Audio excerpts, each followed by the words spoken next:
I'm Maddie. And I'm Julia. This is my sister. And this is my sister.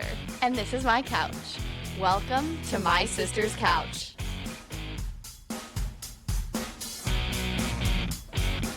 Hi, everyone. Welcome. Welcome back to the pod. Hope you're well. Happy next Day. week. Who knows when we'll upload this? Who knows? Julia is leaving tomorrow on a very exciting trip. Would you like to tell the couch where you're going? Yeah, I'm going to Paris. Paris, France. Not to be confused with Paris, New York. Is that a place? Paris, I think like Paris, Nevada. Paris, is like a real Louisiana. place. Yeah.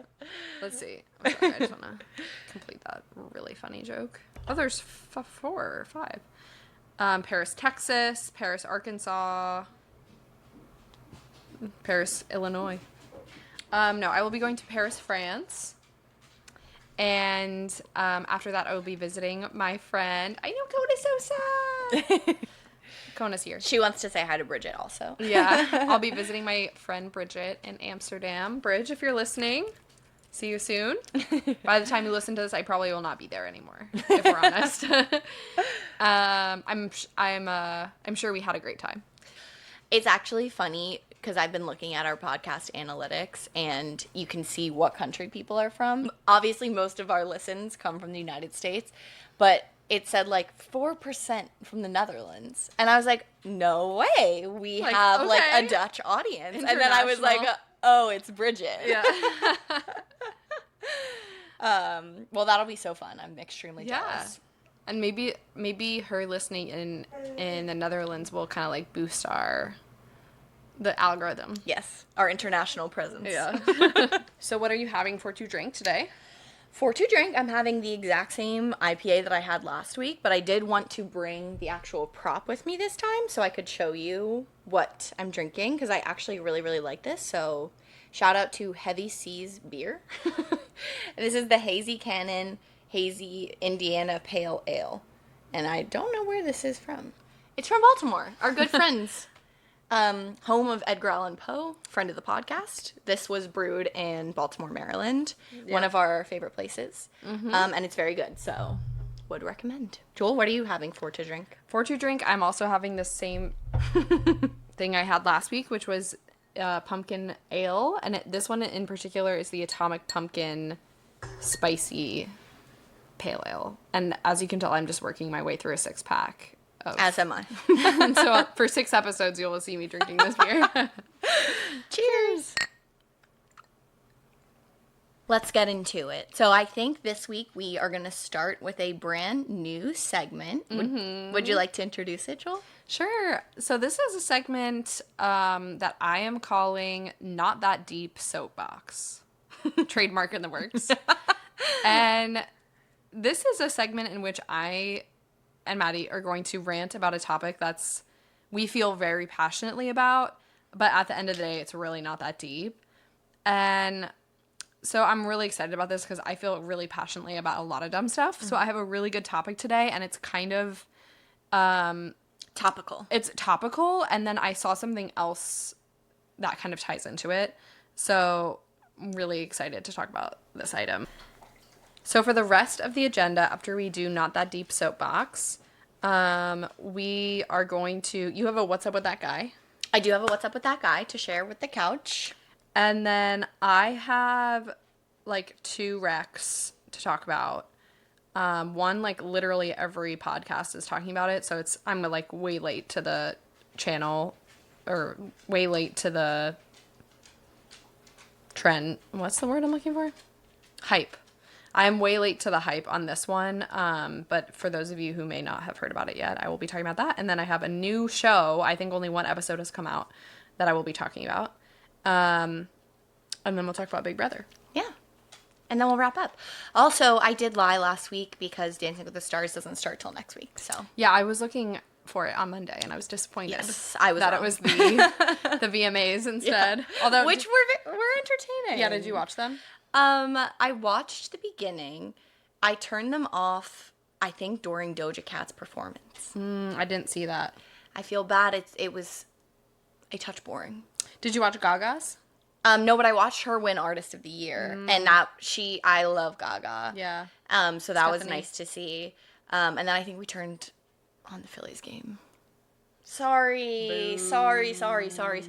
But I'm really sad that I missed the Ozzy Osbourne tribute. But I did. oh my I God. did watch it. Youngblood. By the way. Influencer. Yep.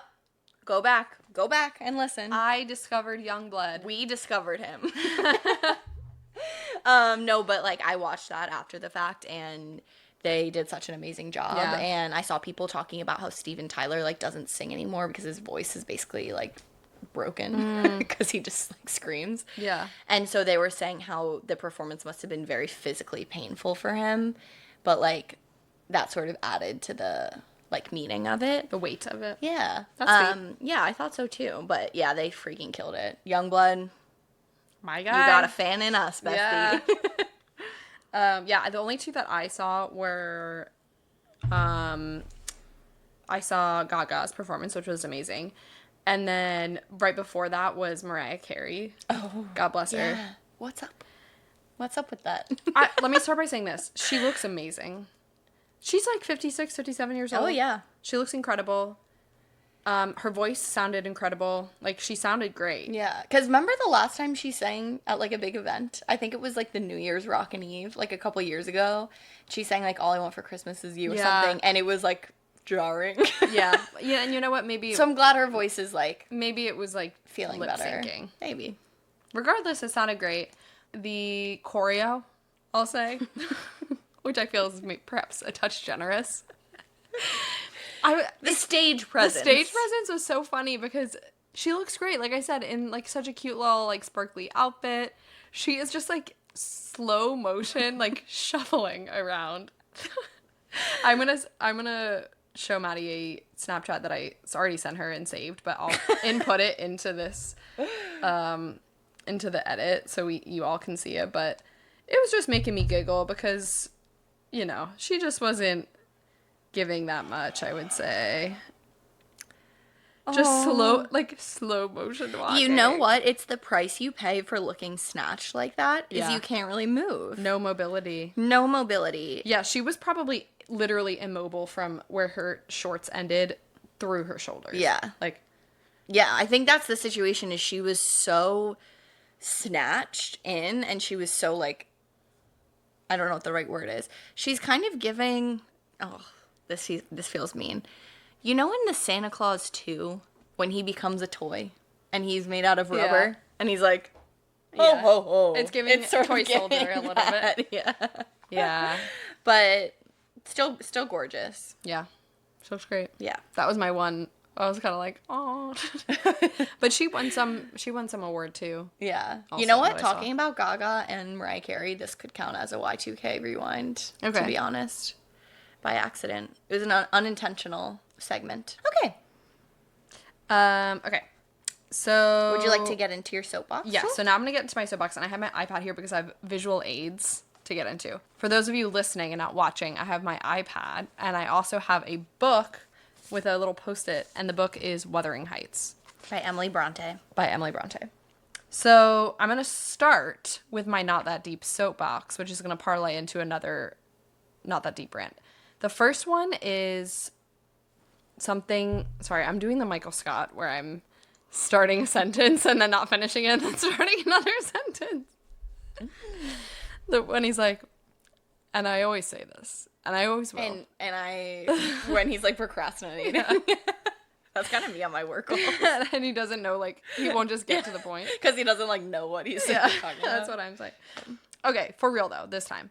The thing that I'm passionate about is in period pieces, when the hair and makeup and costuming teams put effort into period accurate costumes and do nothing to make the hair or makeup period specific. That's my thing that I'm pissed off about. Fair. Very valid. So, and this came to mind because I was on Netflix and I got an ad like at the top of like when you get your recommended shows, and It was for a movie that came out in 2022 called Redeeming Love. Have you ever seen it? Mm-mm. It's a period piece taking place in the California gold rush time. Okay. Which, if you don't know, which I didn't know, I looked this up today, took place around like 1840s, 1850s. I do know that only because of the San Francisco 49ers. There you go. I believe, yeah. So 1849. Yes. Yeah. So that also, like, alternatively is referred to as Victorian era America. I'm sure that in California, or like people who were, you know, on the Oregon Trail or on the whatever, frontier. like, yeah, like in a covered wagon, like, we're not like necessarily top of society. Sure. But I'll say, like, that's like the fashion era that we're working with. Right. A little different than like New York City Gilded Age, late 1800s, but like still of the era. I would say more conservative time. Like, Victorian era fashion, I think, is pretty conservative. Quite pretty buttoned conservative, up, yeah, like, very buttoned up, yeah. Formal big skirts. I'm not like an accurate, like, I don't know that We much. don't know like historical fact. We're not like experts on the topic. No. But we do watch a lot of period pieces. I love period pieces. So, okay, so I'm going to show you first what is a period specific hairstyle. Okay. So, oh my god. I'm showing Maddie a picture. Describe to the audience what you're looking at here. I would say they sort of look like, you know, when you're in the pool and you put your hair and you flip back and you're like, oh, I'm George Washington. Yes. It sort of looks like that, but like 2 chunks of hair on either side. Very unflattering, I would say, by modern standards. Yeah. Yeah, so their hairs are all parted down the middle with 2 sort of testicular hair blobs on either side. Yeah, of the middle face. part. Yeah. Hair in either like a natural texture or like it clearly was in like some sort of type of like waved Yeah, or like roller. it was in like a braid or a roller. Yeah, some sort of thing that was air dried to make it kind of have like sort of a bump and a wave to it. Yeah, like you said, like sort of a up. Mm-hmm. Definitely up. Pins. Oh, it's up. Kind of on either side, covering ears. Yeah, right? it's up, but at what cost? I totally agree with you. This is not really a cute look. I don't think this would be flattering on any face shape or... I mean, these women... They have a stern look to them. They have a stern look to them, but, like, I'm sure if they had, like... Maybe if she had, like, a bang. I could see this You know what girl I'm saying? doing sort of like a Heim, like a long... Yeah. Oh, if she had, like, a Cher 70s, like, long, like, straight vibe, gorgeous. And I think there are more flattering dues. Yeah. Go ahead, though. This is what we're working with Sure. in terms of what's accurate to the period. Yeah. Also, just generally, like, their ass.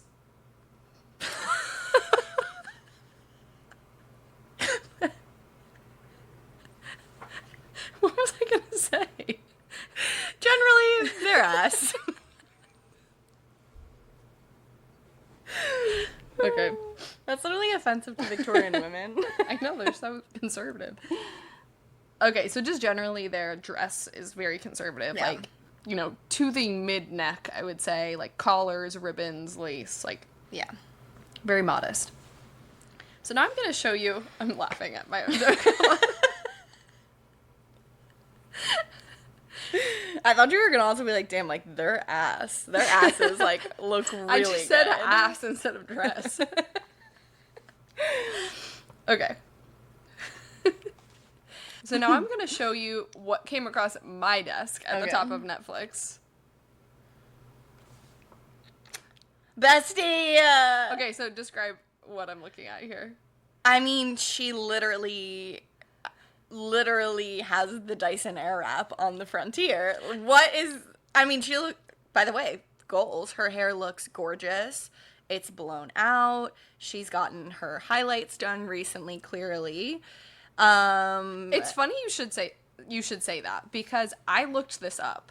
Yeah. Because I was like, is anyone else talking about this? Because her hair looks crazy. I mean, it looks great, but like for 2022 when the movie was made. Yes. Yeah, exactly. I was like, is anyone else talking about this? And the only thing I could find about her hair was that she is a natural redhead, this actress. And for this role, she got highlights. She got a full, like, she dyed her hair blonde, basically, with, like, a fucking bleach and tone. Yeah. Are they doing bleach and tones in the covered wagon that I don't know about? I didn't know they had a 3-prong outlet to plug in their Dyson Airwrap. 700-watt Dyson Airwrap. Literally. In a covered wagon on the frontier. Like, I mean, okay, pause. She's gorgeous. she looks... Is this even the same girl?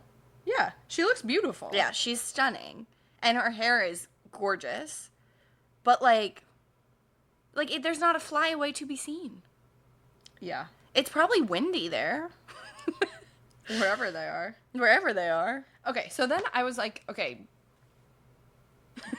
what is wrong with me? I put something in your drink. Yeah, did you drug me? Yes.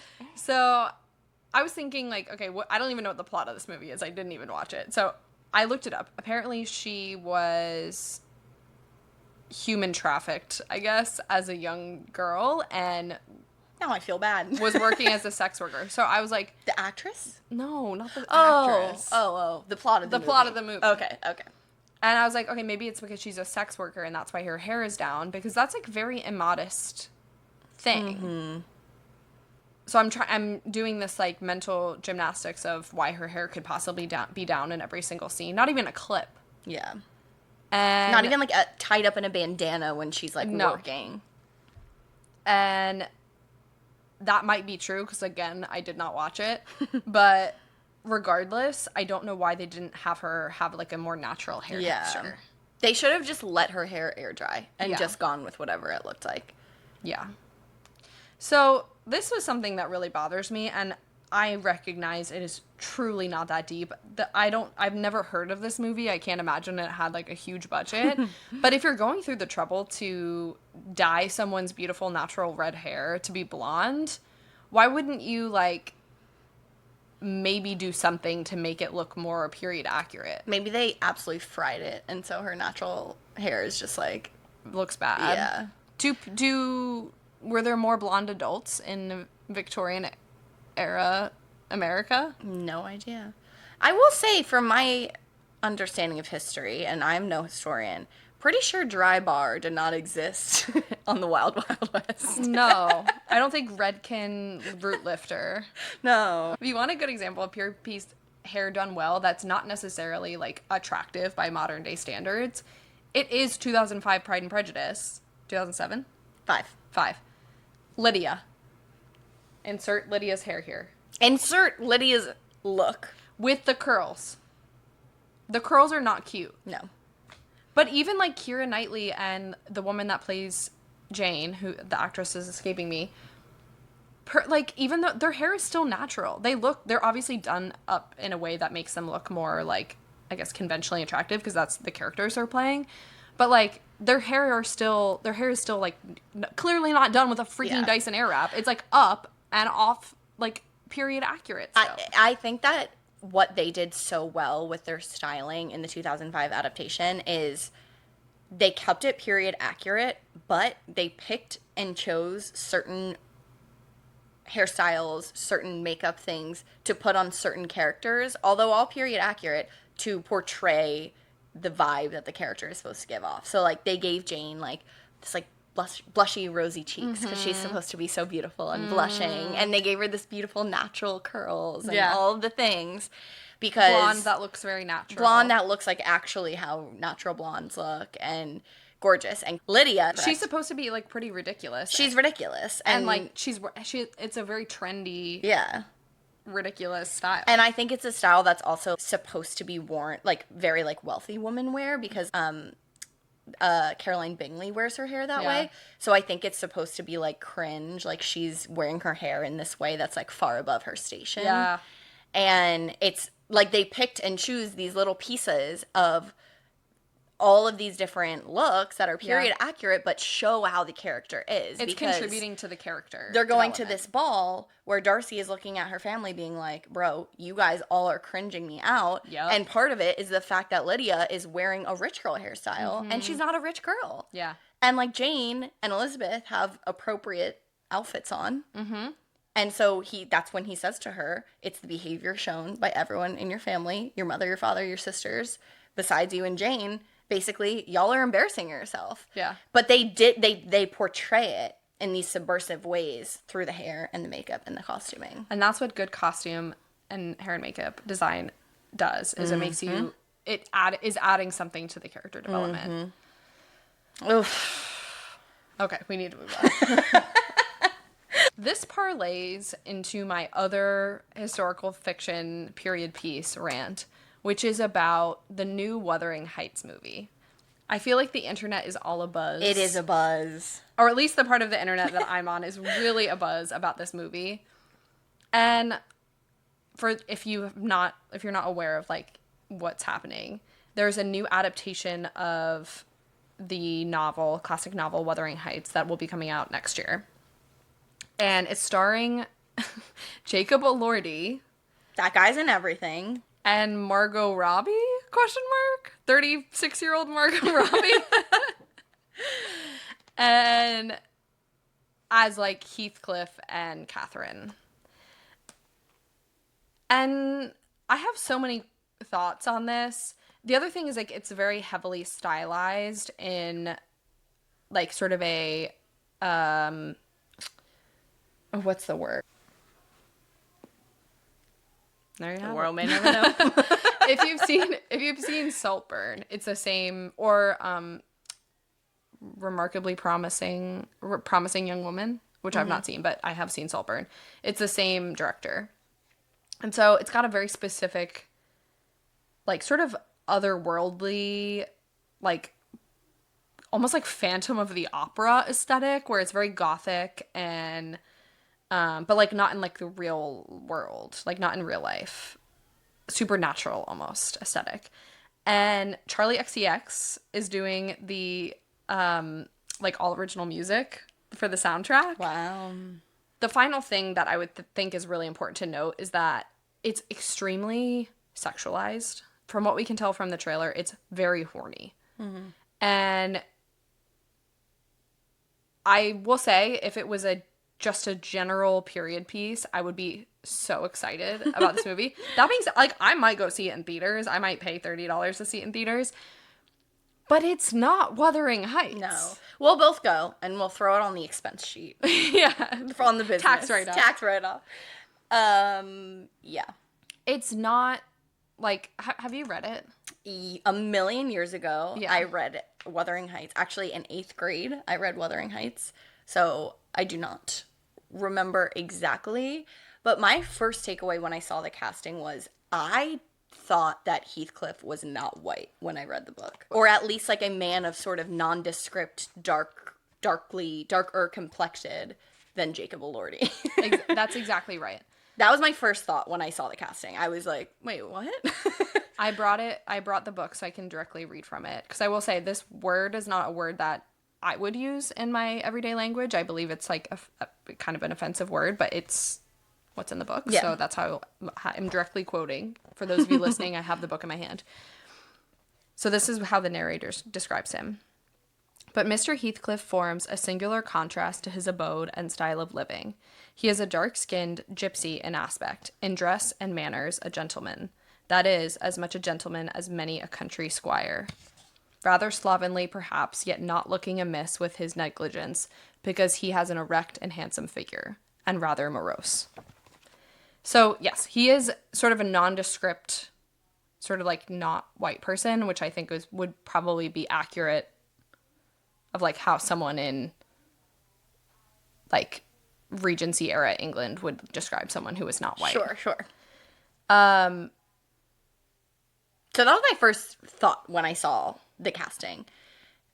That gave me pause because that was sort of my understanding, and I thought that was like canon. So my other complaints about the casting are that Jacob Elordi is, I think, about my age. He's 28-ish, something like that, and Margot Robbie is older, in her 30s, and like at its core, Wuthering Heights is a story about two extremely toxic and immature people. It's really not a love story, and it's also not very sexual. It's about two people who are obsessed with each other in an extremely unhealthy and immature way. Heathcliff and Catherine in like the actual story are quite young. They're like they've known each other since childhood. They've grown up together, and I think they're supposed to be like 18, 19. So they're like teenagers. And they're obsessed with each other in a way that is not necessarily romantic, but more in like sort of an obsessive and like possessive way.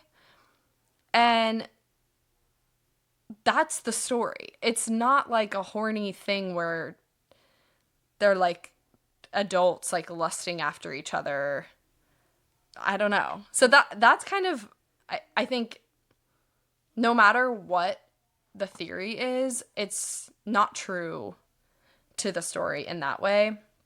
The other thing is to your point about Heathcliff not being white, is that some of the main themes are kind of about like race and class. I would say it's maybe the secondary theme of the book has to do with that theme. Yeah. And well, it ties into like the obsessiveness. They're obsessed with owning one another. And like truly, it's just like what I love about the story, and to your point about their ages, I think is so important. And I'm so glad you brought it up, because that is a vibe that only like 18-year-olds yes, have for each other. Yes. When you're literally like experiencing these feelings for the first time and you're legitimately crazy, Yeah. and you're 18 and you think you know stuff, and really you're just like horny and confused and bored and all of the things. And I think that's so well taken, and that's such an important point to point out as like a plot point, is like, bestie, grown adults are not feeling this way about each other, Yeah. hopefully. Yeah. Maybe they are. And, Maybe they are. but that's just not really what the story is about. So anyway, yeah. There's been a lot of theories going on. Do you want to say the one? Sure. So the theory that I at least am subscribing to currently, because to Joel's point, what we've seen of the trailer is not really giving Wuthering Heights. The theory is the title in the movie is in quotation marks. It's Wuthering Heights. And from what we've seen from the trailer, circling back to the costuming and the period piece outfits Yeah. of it all, what Margot Robbie is wearing is more like, I think it's like Victorian. Yes. And what Jacob Elordi and where the time period in which Wuthering Heights takes place in is both. It takes place in both. Yeah, so there's parts of it. Jacob Elordi's in like one of Like the Regency. Mr. Darcy. Yeah. Wait, isn't Regent? It takes place in the Regency era. Yeah, but there's also when there's a scene where she's got like red But sunglasses. that's what I'm saying. That's part of the theory. Yeah. Is that she is reading the book. The theory is that it's not about Margot Robbie as Catherine and Jacob Elordi as Heathcliff. It's Jacob Elordi as Heathcliff and Margot Robbie as a full-grown woman in Victorian England reading the book later, or 100 years later. And it's about her fantasy about it, which to me might also excuse the age situation, because number one, if you're having 36-year-old Margot Robbie and like an 18-year-old boy, that would be like super Really disturbing. creepy. Yeah. And number two, like, if it's her own fantasy, as we know from the world, women, because we're better than men, don't fantasize about younger men usually. You fantasize about men your own age. Yeah. So that would also make sense to me if that's what it is. So the theory is basically it's not the story of Wuthering Heights. It's the story of a woman in Victorian England reading the book and sort of, to your point of like Saltburn, sort of like ethereal, gothic. Yeah. It's her fantasy like leaking into her life. Yes. That's the theory I'm buying into. And I hope currently. that's true. Yeah. Because I think that's actually very interesting. Yeah, I agree. And I have to say, I'm not, I don't think I'm like, this whole brand is probably making me seem this way, but I don't think I'm like a literary purist of like, it must be a exact true to the novel. But I do think that the themes and stuff should probably, like, it's a classic for a reason. It's ahead of its time a little bit. Sure. If it's got these themes about like racism and classism and unhealthy relationships, like, I just hope that that's like present in this, Yeah. even if it's not necessarily like a true retelling. And I'm like I don't know, you don't have to call it that. You could just call it, it could just be like a generic novel, you know? Or maybe that is also part of the message, is that it doesn't touch on those things. And it shows how you as the reader, Margot Robbie as a white woman living in Victorian England, can read this book and take something out of it that is separate from the intention of the novel. And she could read it and say, oh, this is like a horny, possessive, like kinky sort of story, because that's what she wants it to be. And maybe it's a statement on the way that we all consume media and the way that we exclude the uncomfortable parts of things. And we don't talk or think about the things that are potentially uncomfortable. We take what we want from certain groups without giving them their P's and Q's. Maybe that's part. We're just theorizing. I think that would be very deep. Did you watch Saltburn? No. Well, no, but I'm hip.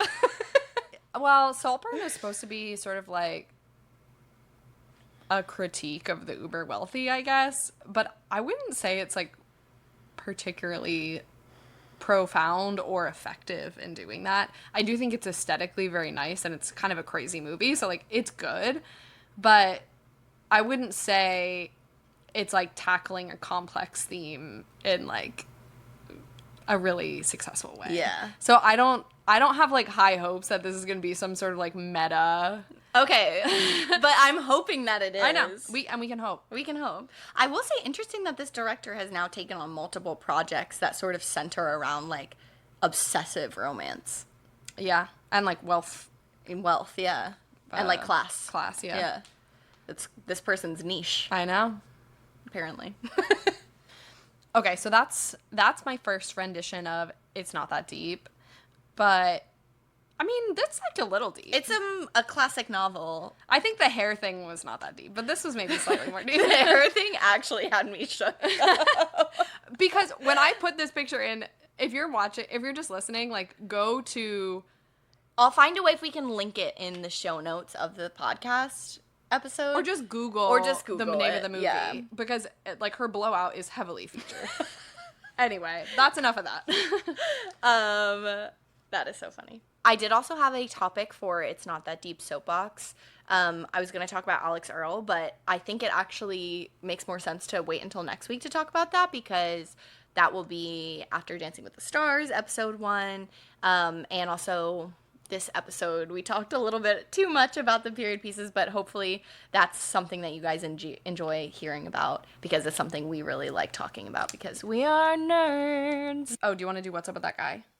Oh yeah, sure. So this is just going to be a really quick rendition of What's Up with This Guy. The guy in question this week, Benson Boone. Also very topical. A very hated man. And I'm not entirely sure why, besides that he's flipping all around. I'm like a little bit of a hater. I think he's very clearly like doing like a Harry Styles sort of gender neutral like cosplay situation. That's a great way to put it. I don't much care for the character of Benson Boone. I want to know what he's actually like. Yeah. And I think that ties into the point that you're about to say. 100%. It absolutely does, because the point I'm trying to say is he's actually an amazing vocalist. Yeah. He is an insanely good singer, and we aren't really talking. Now we are, as of the last like 3 days on TikTok, which is basically an eternity by internet standards. But now that conversation is being had where people are saying like, oh my God, like, wow, he's covering these songs and his voice is actually really good. But it really gets drowned out by this like caricature of Harry Styles that he's been sort of portraying. Yeah. And I called this topic specifically the Kelly Clarkson-ification of Benson Boone. That's some brain rot. I've never heard of it. That's brain rot. But what I mean by that is he's doing a lot of covers and he's like actually arguably performing them better than the original singers in the way that Kelly Clarkson... Slaying the house down boots. Yes, in the way that Kelly Clarkson covers songs and she's just like an amazing vocalist and she's just better than everyone else. Okay, so she's pulling up a video of him singing, but we can't play it because the video will get banned on YouTube if the music is playing. Yeah. So. This is Benson Boone. I'll sing it. This is Benson Boone singing Harry Styles' Sign of the Times, which is pretty bold considering he's arguably stealing his bit. But go ahead. Don't trust your baby, it's a sign of the times. Take You're her to welcome. the final show. So Go all look that that to up. say, look it up. He is actually a very, very strong vocalist, and to Joel's point, I kind of want to see him a little bit more subdued because I think his whole shtick was not well received and is really drowning out the fact that he is insanely good at singing. And yeah. I'll also say, I think my personal issue with him is that, like, he went on record saying that his most recent album he wrote in like 4 days or something, and you can tell it's not very personal. Like, I don't think it's really like doing much by way of like lyricism. And he's clearly very talented, so maybe he just needs to work with a good songwriter, get Jack Antonoff on the case, someone like that, because he's got the talent. He does. He's got the looks. He's very good looking. handsome, yeah. He can flip, which is very cool. Yes. But yeah, maybe just like some more care and effort going into his Yeah. originals. He did blow up quite quickly, which I think a lot of people struggle with finding their identity when that happens. Yeah. So I hope that he maybe does some soul searching, takes like a beat. This could also be not that deep. We're giving him existential advice. Okay, next topic. I'm gonna start with this one. Okay. So this actually ties a little bit into what we talked about last week with regarding Delco shows and Mayor of Easttown specifically. So there's the director and writer, I guess, of Mayor of Easttown has a new show on HBO called Task, and it's starring Mark Ruffalo and someone else who's famous. Let me look it up. Okay, I actually do not know who that is. Okay, it's starring Mark Ruffalo and someone named Tom Pelphrey, who looks very familiar, but I don't know who he is. Anyway, the first episode came out last week, I think. I think it's going to be a limited series, very similar, sort of like crime investigation show. And it also, similar to Mayor of Easttown, takes place in sort of the Delco suburbs of Philadelphia. And so they're all kind of trying to do the accent. And it's very good? It's very good. Well, I think the Tom Pelphrey guy's accent is very good. It sounds very natural. Mark Ruffalo, he like will do it and then he'll just talk normal. Yeah. And then when he's saying like buzzwords, he'll say the buzzwords sort of in like an accent. But I brought this up because I need to read you. I'm going to do a dramatic reading of the opening, Mark Ruffalo's opening line to the Task. Oh my gosh, I'm scared. It's just called Task. I don't know why I keep calling it. This is my prediction. My prediction, before she reads it to me, is it includes like hoagie or wooder or like go birds. One of those three. Close. No! So I'm going to butcher this a little bit because it's the AI overview of it, so it's not exactly right. But the show opens on him doing some gardening in his garden, and his daughter is coming out of the house dressed for work, and he's turning to her to like, you know, check in and ask her some things. So he says, I made some scrambled eggs in Scrapple. I'm going to stop by the Acme on the way home from work. Do you need anything? I was thinking I might stop by your work after and grab a Wooder Ice later. Oh, because Wooder Ice. Guess where she works? Rita's? She works at Rita's. How old is she? Like a teenager? Yeah, she's a teenager. Yeah. I mean, by the way, accurate. So I'm like, we got the buzzwords Scrapple, Acme, Wooder Ice, and Rita's. Wow. I actually think he literally says, I might stop by Rita's and grab a water ice later. And it's not clear yet that she works at Rita's. So it's like, why is he just randomly bringing up Rita's in the first 5 minutes? He's like, I'm going to go to the Acme, head down to Rita's, get a water ice, go to Wawa, get a hoagie, go down to the Link, and go birds. Literally. It's the equivalent of a show that takes place in New York, opening on a guy who's like yelling at someone, I'm walking here. Eating a piece of pizza. Go Yankees. So many buzzwords all at once. It's like opening a show in Boston saying, park my car in the Harvard Yard. Literally, it's the equivalent of that. So anyway, it was very good so far. That first episode, long. Really? It was like an hour and a half. Dang. It's like a feature-length They movie. do that sometimes with limited series. I feel like they, really bro. stack the first and, last episodes usually. Yeah, you gotta have some time set up aside if you want to watch any of the episodes of that show. But was it good? It's good. I mean, it's similar to Mare of Easttown, where it's like kind of sad. Yeah. So anyway, it's a good show though. I'd recommend if mom and dad, if you're listening, watch Task. You'll like it. Okay. Should I move on? Yeah. So now we're just gonna talk about Big Brother. A crazy week of Big Brother. It's actually only been one episode. 2. We filmed on Thursday, no? Yeah, we did. So there was one on Thursday Yes. night. Okay. So who went home? Mickey. Yeah, T. Mickey went home. Because Vince won the thing Yeah. that I can never remember the name of. BB Blockbuster. Yeah, thank you. Yeah, Mickey went home, and I actually have been seeing so much Mickey lore on my TikTok because if you don't, by the way, if you're listening on the podcast, we also post a lot of clips on social media. So on TikTok, I've been really on Big Brother TikTok, and I've been seeing a ton of stuff from the live feeds, and usually I'm not hugely invested in the Reddit culture and the live feed culture, but I've learned so much from it.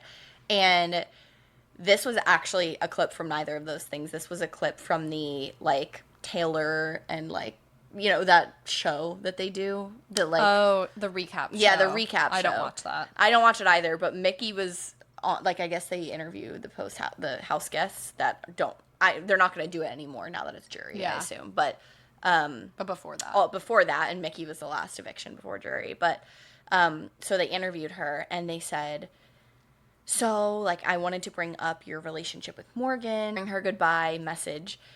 She ended the message by basically asking for your forgiveness and apologizing for the way that everything ended up.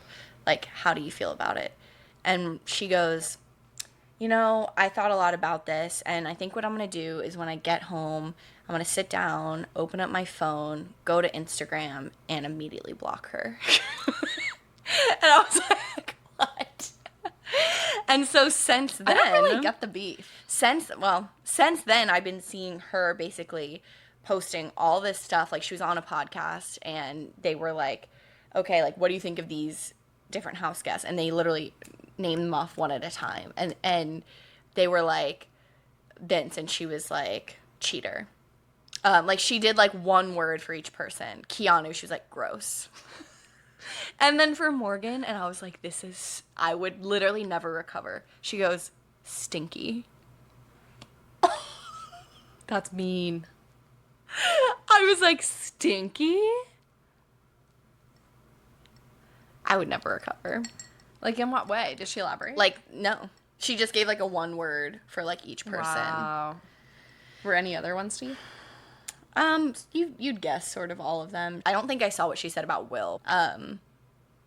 But the other thing that I saw on the live feeds was that apparently Kelly, by the way, we love Kelly, but apparently I understand why everybody's mean to her. Really? She apparently is doing this thing where she'll find bugs in the yard and she'll kill them and hide them all around the house, in people's beds and stuff. And so they've had to confront her about hiding the bugs. What kind of bugs? I don't know. It's LA, so I assume I don't know. We live in a city, probably roaches. Big ones. Yeah. Bro, if there was a dead roach in my bed that my roommate put there. I'm like, Kelly. Bless her soul. Yeah. So those are 2 interesting things that I've learned from the live feeds following That's good Mickey's lore. eviction. Yeah. Do you want to explain the next episode that happened after that? Sure. And I'll just preface this by saying I really don't do a good job of listening to the rules of games. Generally, that's one of the main reasons why I could never go on the show is I don't pay attention. And so I could never follow. I do wonder, are they allowed to ask questions? I also think that. Is it, because what we hear is just sort of the announcer describing, but I have to imagine that they get it more than once because it's very fast. I would hope so. Anyway, so basically there was a twist, and instead of the HOH, there was a game, I guess, that ended in like an elimination. It was like the White Locust Hotel or something. And I think that's tea because I don't think there's ever been a game before that like ended in It was an elimination. elimination as opposed to like a nomination. And an eviction. Yeah. Because I feel like in the past it'll be like, oh, the bottom two will get put up. And then, people vote from the bottom two. But this was like, yeah, the person who didn't complete the puzzle in the time allotted, the first person to not complete the puzzle in the time allotted, like, got eliminated from the game. And so there's some strategy about, like, who was going to go in what order, and the person before them was the person who did the nomination of the next person. But yeah, it was, I think just the fact that it was like full on elimination was kind of the most noteworthy piece. And T, the queen herself, lost, and she got eliminated. A kind of iconic way to go out, though. Because to me, it's more iconic to go out in this way than Blaze it would have of been glory. for her to go out like final 3 and just be on the jury or something like that. I agree.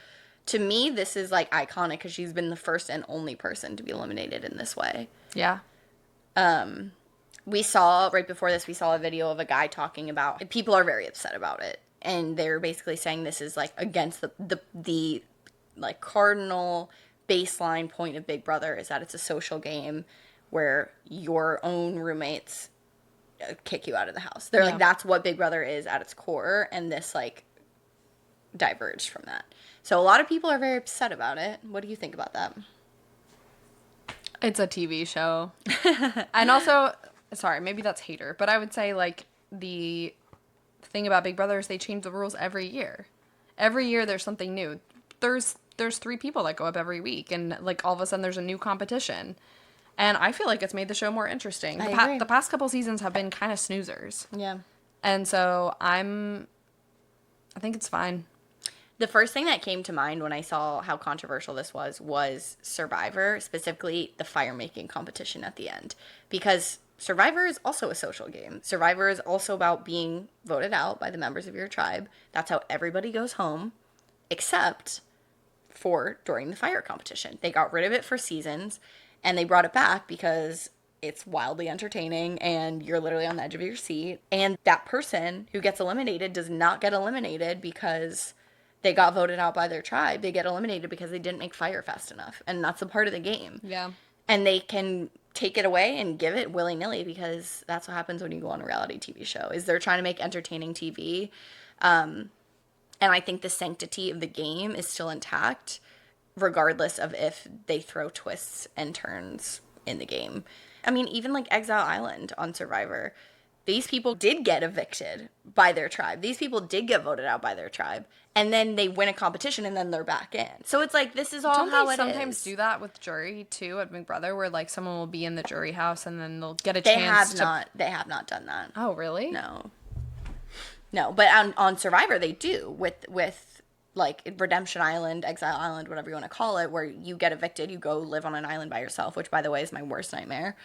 And all the other people who slowly get voted out all join you, and then at the end you do a competition and people win that way. And it's like, no, they got voted out and they're back, but it's a show, so they want to keep it entertaining, and I just feel like everyone needs to take a deep breath about that. I agree.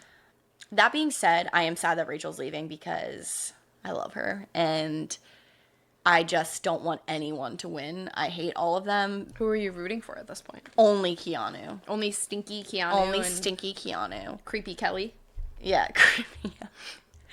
Like, I like Will, but I don't think he deserves to win. Yeah. Ashley, no comment. I don't even have like any thoughts. The only person I truly think deserves to win this game at this point is Keanu. I think it's admirable of Ashley that she got past Showergate. Wait, by the way, this got cut out of our first episode. My pick for who to win blindly, just based off of like their introductions, was Ashley. And I would like to say she's still here. So Mine was, I think, Vince, no? I think you said Adrian or Vince. You're right. It was either or. Yeah. And then I think my third pick was Mickey. Yeah. I will say Mickey went home because she was too good. Yeah, she did. Well, she was doing too much. But She's doing too much. She was doing stuff. Yeah. And I think Ashley could make it to the end, but I don't think she's going to win. Yeah. So yeah, I'm just at the point where I'm like, I would be happy if Keanu won. I mean, like, Vince, like, I guess he's, like, done a lot. I guess he's won competitions and done HOA. Like, I guess technically if he gets to the end, you can pick it. Like, I guess. But, like, I don't want it. I wouldn't be happy. I do think he deserves to win if he gets to the end. But I think it would be, like... It doesn't feel good. Yeah. I feel like he would get to go on, like, special seasons where it's, like, villains. Yeah. Villain cuts. Someone was like, imagine how much he's going to cry when he gets home. And I was like, oh. Ick. And, like, on Kelsey, his girlfriend, has, like, unfollowed him on everything. I mean, Yeah. yeah.